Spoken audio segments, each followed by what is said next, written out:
சென்னையில நடந்தது அந்த டெஃப் எக்ஸ்போ நிகழ்ச்சின போது திமுகவும் மற்ற எதிர்கட்சிகளும் காவேரி மேலாண்மை வாரியத்துக்கு அமைக்கப்பட்டதை கண்டித்து தான் கருப்பு கொடி காட்டப்பட்டது. ஏன்னா அப்பத்திய அமைச்சர் யார் பாத்தீங்கன்னா நிர்மலா சீதாராமன் வருகை தந்தாங்க. அவர்களுக்கு எதிராக காட்டப்பட்டதுதான் கருப்பு கொடியை தவிர அந்த எக்ஸ்போக்கு காட்டப்பட்டதுன்றது as usual BJP RSS Trichy பேசுறது சரியான வாதம் இல்ல.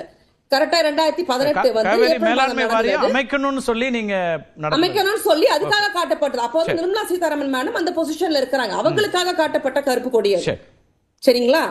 சோ இதுல ஐ திங்க் நவநீதன் சார் இதுல கிளாரிஃபை ஆயிருப்பாருன்னு நினைக்கிறேன். நம்ம இவங்க அன்சாரி சார் இப்போ ஒண்ணு கேட்டிருந்தாங்க கச்சத்தீவை பத்தி இப்ப ரீசெண்டா அந்த விஷயத்த நானே பார்லிமெண்ட்ல பேசினேன். அதை கொடுத்தது திராவிட முன்னேற்ற கழகம் இல்லைன்றத JP நட்டா ஏற்கனவே அந்த அவையில சொல்லியிருக்கிறாரு. உங்களுக்கு அந்த அவை குறிப்பை கூட நான் எடுத்து கொடுக்குறேன். அதை நான் திருப்பி அதை ரெஜிஸ்டர் பண்ணப்போ ஆமா அது கொடுத்தது திராவிட முன்னேற்ற கழகம் இல்லைன்றதையும் நாங்க அங்க நிலைநிறுத்திருக்கிறோம். அதை நான் உங்களுக்கு கண்டிப்பா அதை நான் எடுத்து நான் உங்களுக்கு கொடுக்குறேன். சோ இவங்க இரண்டு கேள்விகளுக்கும் நவநீத் சார் பேசும்போதே சாதாரணமா கடந்து போனாரு. அதாவது பிரச்சனை நடந்தது, பார்லிமெண்ட்ல கேள்வி எடுத்துட்டு பதில் சொல்லி முடிச்சுட்டாங்க பிரதமர்.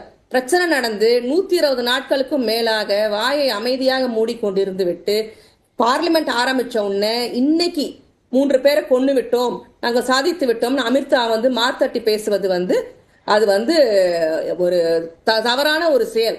பண்ணணும்னு நினைச்சிருந்தீங்கன்னா அவங்களுக்கு நல்லா தெரியும். நீங்க தான் கஸ்டடியில வச்சிருக்கேன்றீங்க. தனியா அன்சாரி சாருக்கு ரிப்போர்ட் கிடைச்சான்னு தெரியாது.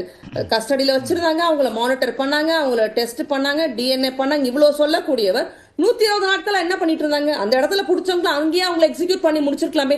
ஏன் பாராளுமன்றம் ஆரம்பிச்சோன்னு அதை யார் இப்ப அரசியலாக்குவது? பாராளுமன்றம் நடைபெற்று கொண்டிருக்கும் போது அந்த 3 பேரை கொண்டு அதை பெரிய அரசியலாக்கி இதை இவங்க தேர்தல் களத்துக்காக யூஸ் பண்றதுக்காக பண்றதுதான் இந்த RSS BJP யோட நோக்கன்றதை நான் முன்வைக்க விரும்புறேங்க.